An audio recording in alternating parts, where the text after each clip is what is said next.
여러분, 안녕하세요. 큐아트의 명화 이야기입니다. 오늘은 특별하게 초청한 두 분이 진행합니다. 안녕하세요. 오늘은 샤갈에 대해 안내해 드리겠습니다. 함께 해주시는 시청자님 환영합니다. 오늘 제가 스튜디오 테이블 위에 아주 흥미로운 자료들을 막 한가득 펼쳐놓고 있는데요. 네, 지금 보니까 정말 산더미네요. 맞아요. 그 뉴욕 현대미술관 도록부터 시작해서 아주 오래된 파리 여행기, 그리고 생생한 영국의 다큐멘터리 대본에다가 빛바랜 신문 기사들까지 정말 다양합니다. 제가 어젯밤에 이 자료들을 하나하나 읽어내려가면서 막 얼마나 가슴이 뛰었는지 모릅니다. 사실 이 자료들이 다루는 인물이 워낙 매력적이잖아요. 네, 오늘 우리가 함께 뛰어들 오늘의 심층 분석, 이 방대한 기록들을 샅샅이 파헤쳐보는 시간의 주인공은 바로 색채의 마술사이자 사랑의 화가로 불리는 마르크 샤갈입니다. 샤갈, 아마 시청자분들도 미술 교과서나 예쁜 엽서 같은 데서 한 번쯤은 보셨을 겁니다. 그 연인들이 허공을 둥둥 떠다니는 약간 몽환적인 그림들 말이죠. 그렇죠. 그 색감이 워낙 로맨틱하고 따뜻하다 보니까 샤갈을 그저 평탄하고 행복한 삶을 살면서 뭐랄까 동화 같은 세상만 그렸던 화가로 오해하시는 분들이 꽤 많으시더라고요. 맞습니다. 하지만 오늘 시청자님을 위해 저희가 꼼꼼히 모아온 이 다큐멘터리 기록과 역사적 사료들을 교차 검증해보면 그 아름다운 캔버스 뒤에 숨겨진 거대하고 처절한 서사가 수면 위로 떠오르죠. 그래서 오늘 우리의 미션이 바로 그겁니다. 단순히 교과서에 나오는 로맨틱한 화가로서의 샤갈이 아니라 그 진짜 이야기들을 들여다보는 거거든요. 찢어지게 가난했던 유년기부터 두 번의 세계대전 그리고 유대인 박해까지 순탄치 않았죠. 네, 거기다 자신이 지지했던 혁명으로부터의 씁쓸한 배신, 뼈아픈 상실을 겪으면서도 도대체 어떻게 끝까지 캔버스에 희망과 사랑을 채워 넣었는지 그 숨겨진 디테일들을 샅샅이 분석해보는 게 오늘의 미션입니다. 자, 이 부분부터 한번 자세히 풀어보죠. 유년기 시절 말씀이시죠? 네. 샤갈의 그 화려한 색채 뒤에는 사실 지독하게 팍팍했던 어린 시절이 있었습니다. 1887년 당시 러시아 제국 영토였던 비테프스크라는 아주 작은 마을에서 가난한 유대인 가정의 구남매 중 장남으로 태어났잖아요. 비테프스크가 지금의 벨라루스 지역이죠? 맞습니다. 제가 이 전기 자료를 보면서 놀랐던 게 아버지가 매일 생선 쾌짝을 나르는 노동자였는데 한 달 월급이 고작 20루블이었다고 해요. 집안에선 늘 청업 1인내가 진동을 했겠죠. 당시 시대적 배경을 이 전기자료와 연결해 보면 그 가난이 그저 돈이 없다는 수준의 문제가 아니었다는 걸 알 수 있습니다. 러시아 제국 내에서 유대인은 철저하게 억압받는 2등 시민이었거든요. 거주할 수 있는 지역 자체가 법으로 제한되어 있었잖아요. 네, 맞습니다. 나중에 샤갈이 미술을 본격적으로 배우려고 당시 수도였던 상트페테르부르크로 가려고 했을 때도 유대인은 통행조차 자유롭지 않아서 임시 통행증을 위조하다시피 해서 겨우 머물러야 했습니다. 매 순간이 차별과 억압의 연속이었던 셈이죠. 근데 여기서 정말 신기한 역설이 발생해요. 그런 척박하고 비린내 나는 현실에서 자랐는데 정작 샤갈의 그림 속 고향 마을 풍경이나 동물들은 너무나 평화롭고 성스럽기까지 하거든요. 그렇죠. 소나 닭이 중력을 무시하고 하늘을 날아다니고요. 도대체 생선 괴짝에서 어떻게 하늘을 나는 소가 탄생할 수 있었을까요? 진짜 미스테리 아닙니까?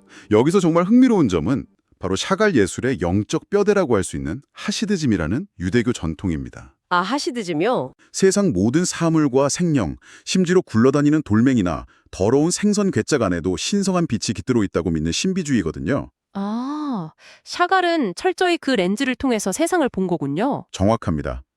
가난한 밭을 가는 농부, 젖소, 닭에게도 신성함이 있으니 그의 화폭 안에서는 굳이 무거운 현실의 땅에 발을 붙이고 있을 필요가 없는 거죠.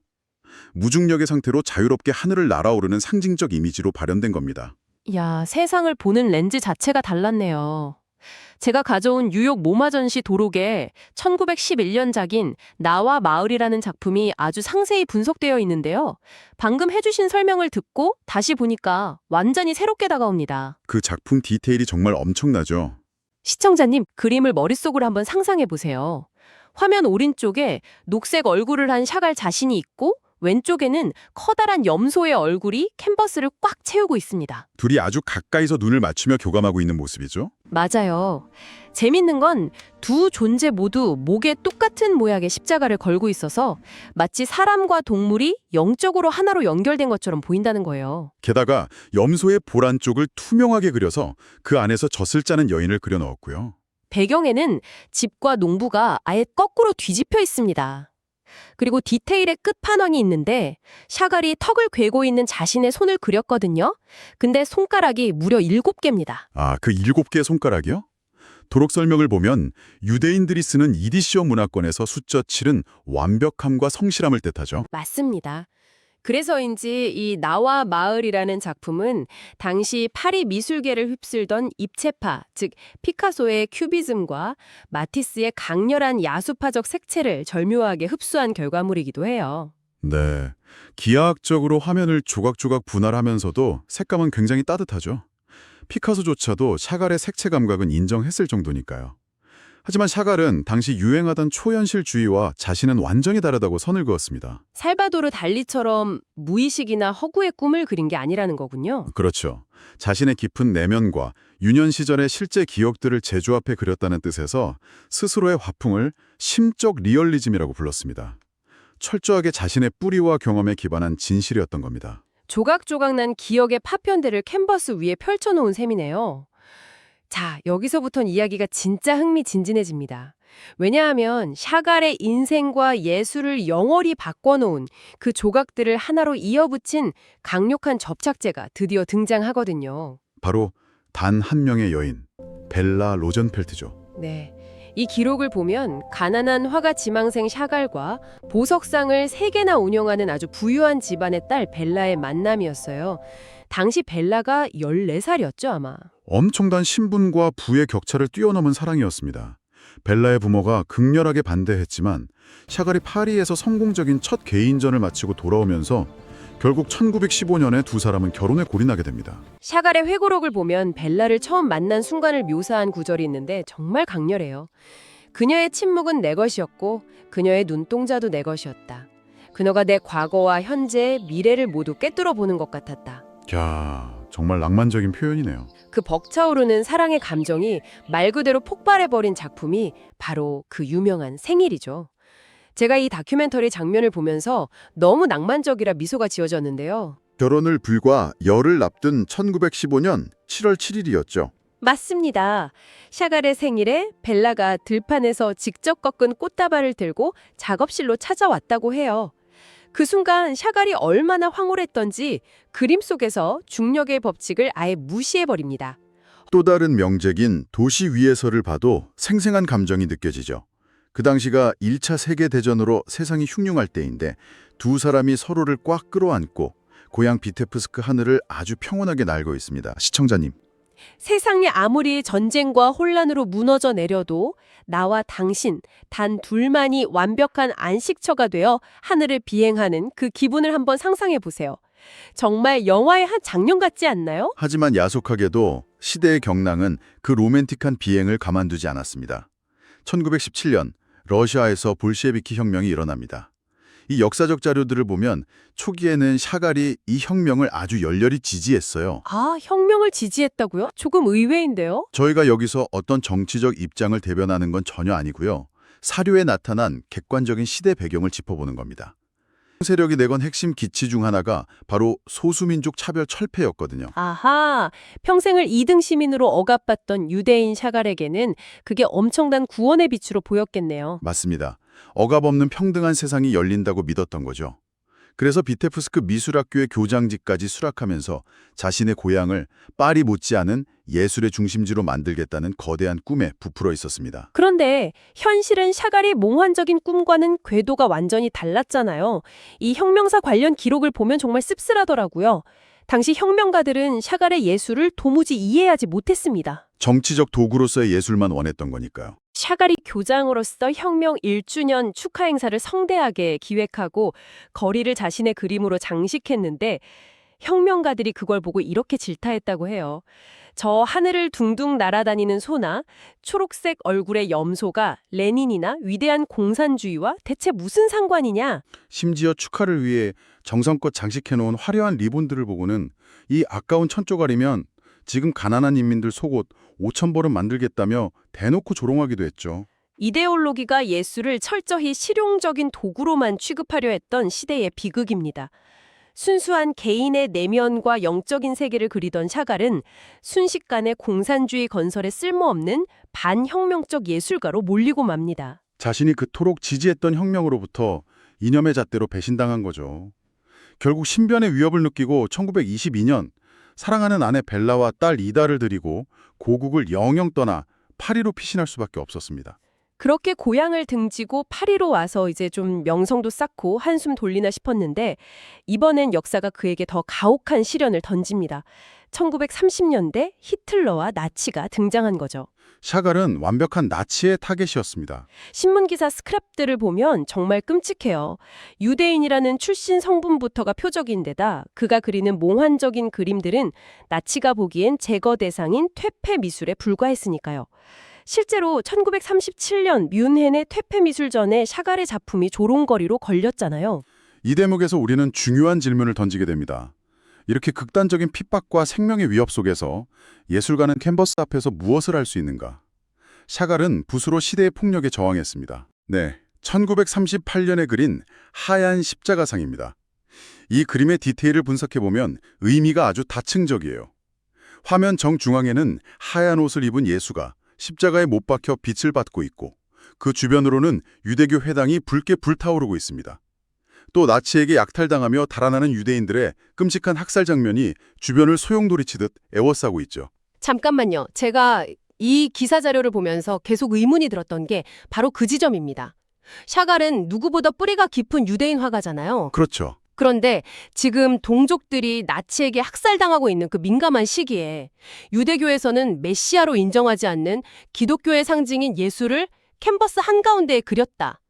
이건 오히려 자신의 유대인 커뮤니티 내부에서도 반발을 살 수 있는 위험한 선택 아닌가요? 아주 날카로운 지적입니다. 실제로 그 점 때문에 많은 논쟁이 있었죠. 하지만 그림의 디테일을 조금 더 가까이서 들여다보면 샤갈의 깊은 의도가 명확해집니다. 어떤 디테일이죠? 십자가에 매달린 예수가 허리에 두르고 있는 건 일반적인 천이 아니라 유대인들이 기도할 때 쓰는 전통 쇼린 탈리트입니다. 즉, 샤갈은 예수를 기독교만의 구원자로 국한해서 그린 것이 아니에요. 아, 유대인으로서 핍박받는 존재로 묘사한 거군요. 더 나아가서 부당하게 핍박받고 희생당하는 모든 인류를 대변하는 연민과 구원의 상징으로 차용한 겁니다. 자신의 민족이 겪는 끔찍한 비극을 인류 전체가 공감해야 할 보편적 고통으로 승화시켜서 전 세계에 고발한 거죠. 야, 종교적 차원을 넘어선 거대한 메타포였네요. 그렇게 나치의 위협이 턱 밑까지 다가오자 샤갈 가족은 1941년에 가까스로 미국 뉴욕으로 망명하는 데 성공합니다.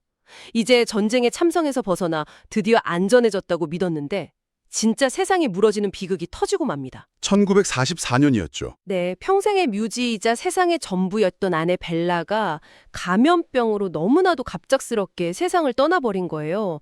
전쟁의 공포와는 비교도 안 될 만큼 깊은 상실감이었을 겁니다. 9개월 동안이나 작업실에 모든 캔버스를 벽으로 돌려놓고 절필을 선언했으니까요. 색채의 마술사가 색채를 완전히 잃어버린 완벽한 침묵의 시간이었습니다. 시청자님들도 그 깊은 슬픔이 짐작이 가실 겁니다. 그런데 그 절망의 늪에서 아버지를 겨우 건져낸 게 바로 딸 이다였잖아요. 네, 딸 이다가 어머니 벨라의 회고록을 출간하겠다며 아버지에게 거기에 들어갈 사파를 제발 좀 그려달라고 끈질기게 설득했죠. 살아냈던 아내의 글을 읽으면서 그 몽환적이었던 기억들을 더듬어가며 샤갈이 아주 천천히 다시 붓을 쥐게 된 그 과정이 참 눈물겹습니다. 그렇게 탄생한 작품이 바로 1945년작 그녀주의이죠. 상실과 치유의 감정이 고스란히 담긴 작품입니다. 이 그림을 보면 샤갈의 얼굴이 완전히 거꾸로 매달려 있습니다. 슬픔 속으로 곤두박질 친 모습이죠. 그리고 오른편에는 생기가 전혀 없는 창백한 유령 같은 벨라가 장밋빛 옷을 입고 있고요. 화면 중앙에는 두 사람의 추억이 깃든 고향 비테스크의 풍경이 그려져 있습니다. 총알 찢어지는 상실의 아픔을 예술이라는 행위 자체로 힘겹게 치유해 나가는 처절한 과정이 그대로 느껴집니다. 자, 그런데 분위기를 좀 전환해 볼게요. 이렇게 끔찍한 상실을 극복해낸 샤갈의 이후 삶을 들여다보면 아주 인간적이고 엉뚱한 반전 매력들이 쏟아져 나오거든요. 마냥 성인군자 같지만은 않은 면모들이 많죠. 맞아요. 파리 시절의 전기와 여행 기대를 읽어보면 너무 재밌는 에피소드들이 많아요. 샤갈이 평생 벨라, 버지니아, 바바 이렇게 단 3명의 여인만 사랑한 엄청난 사랑꾼이었잖아요. 그런데 동료 예술가들에게는 어마어마한 질투의 화신이었다고 합니다. 새로 이사간 집에 다르고 사갓의 그림이 있으면 내다버렸다고 하니까요. 심지어 집에 남아있던 로댕의 조각품이나 브라크, 칼더의 작품조차 상대방 예술가가 제발 좀 받아달라고 사정사정해서 억지로 구석에 처박아둔 거였다고 해요. 그리고 파리 중심가에 나가면 피카소나 마티스를 마주칠까가 아예 시내로 나가지도 않고 숨어 지내다시피 했다는 디테일도 있어요. 천재 화가의 자존심 치고는 아주 귀엽고도 치열하네요. 사실 63세가 되어 프로방스로 이주한 뒤에요 비로소 피카소 마티스와 교류하기 시작했죠. 근데 거기서 또 기가 막힌 해프닝이 터지잖아요. 네, 샤갈이 작업하던 도자기를 잠시 두고 자리를 비웠는데 그걸 본 피카소가 자기 마음대로 붓을 들어서 멋대로 덧칠해 완성해버린 겁니다. 그러고는 뻔뻔하게 샤갈풍이라는 이름을 붙여버렸죠. 아니 남의 속 뒤집어 놓는데 진짜 선수네요 피카소가. 오리지널리티를 목숨처럼 여기는 샤갈의 자존심을 단단히 짓밟은 거잖아요. 샤갈 입장에서는 영혼을 모독당한 거나 다름없었죠. 그날 이후 샤갈은 피카소를 향해 그 스페인 놈이라고 부르며 평생 앙숙이 되었습니다. 거대한 에고들의 흥미로운 자존심 싸움이네요. 자, 그렇게 너무나 인간적인 쪼잔함과 불같은 질투, 그리고 뼈아픈 슬픔을 모두 겪어낸 샤갈은 노년에 이르러 이젤 회화를 넘어 거대한 공공예술로 스케일을 키웁니다. 1964년 파리 오페라 가르니의 천장화 프로젝트가 대표적이죠. 다큐멘터리 스크립트를 읽으면서 온몸에 전율이 일었습니다. 77세의 나이에 보수도 거부하고 진행한 거대한 프로젝트였잖아요. 하지만 기존 1872년에 르네 페베 원작을 덮는다는 이유로 엄청난 반대 여론에 부딪혔습니다. 심지어 천장 구석에 자기 자신과 앙드레 말로의 얼굴까지 그려넣은 디테일이 참 대단해요. 대망의 공개 순간이 정말 극적이었죠. 1964년 9월 23일 식장에는 반대파들의 따가운 시선이 가득했습니다. 불 꺼진 캄캄한 샹들리에 아래서 모차르트 주피터 교향곡의 피날레가 웅장하게 울려 퍼지는 찰나 8톤짜리 샹들리에 전구가 탁 켜집니다. 쏟아져 내리는 색채의 향연에 반대파들마저 침묵할 수밖에 없었던 압도적인 순간이었습니다. 시청자님, 눈앞에서 그 광경이 펼쳐진다고 상상해보세요. 정말 소름 돋지 않습니까? 이것을 더 큰 맥락과 연결해 본다면 샤갈이 전 세계에 남긴 스테인드 글래스 작업들은 단순한 장식이 아니라 평화와 화해의 묵직한 메시지였습니다. 예루살렘 하다사흐 병원의 12부족 창문은 동족 유대인에게 주는 위로였고요. 뉴욕 유엔 본부의 평화의 창은 추락사한 다그 함마르셸드 사무총장을 추모하며 베토벤 9번 교향곡의 인류애를 담아냈죠. 저는 독일 마인츠성 스테판 성당 이야기가 가장 가슴을 울렸습니다. 유대인으로서 나치를 피해 도망쳤던 샤갈이 화해의 상징으로 독일 성당을 장식한 역사적 결단이잖아요. 분노가 아닌 용서로 응답한 게 정말 경이롭습니다. 영국 튀들린 모든 성인 성당도 빼놓을 수 없죠. 보트 사고로 죽은 21세 소녀를 기리기 위해 유일하게 교회의 모든 창문을 샤갈이 직접 장식했습니다. 특히 사람 눈높이에 맞춰서 누구나 따뜻한 위로를 받을 수 있게 세심하게 설계했죠. 자, 그렇다면 이 모든 이야기들이 우리에게 어떤 의미를 던져줄까요? 샤갈은 97세의 나이로 눈을 감기 전 날까지도 붓을 놓지 않았습니다. 혁명가들에게 쫓기고 나치에게 학살당하는 동적을 보면서도 끝내 분모가 아닌 사랑과 희망의 색으로 삶을 칠했습니다. 98세 생애 마지막 해에 남긴 유작 또 다른 빛을 향하여를 보면 알 수 있죠. 캔버스 앞에 앉아 꽃다발을 받는 천사, 날개를 단 샤갈, 폭력과 절망의 세계 속에서도 끝내 신앙과 인류애를 지켜낸 예술가의 초연함이 담겨 있습니다. 아까 자료에 등장했던 명언이 생각나네요. 삶이 언젠가 끝나는 것이라면 삶을 사랑과 희망의 색으로 칠해야 합니다. 그 서사를 완벽하게 관통하는 한마디입니다. 샤갈은 2번의 세계대전과 피난길 속에서도 끝내 사랑이라는 단 한 가지 색으로 자신만의 몽환적인 꿈을 그려냈습니다. 그렇다면 시청자님, 당신의 일상이 아무리 혼란스럽고 어둡게 느껴지는 날이라 할지라도 지금 당신의 인생이라는 캔버스를 칠하기 위해 손에 쥐고 있는 단 하나의 색은 과연 무슨 색인가요?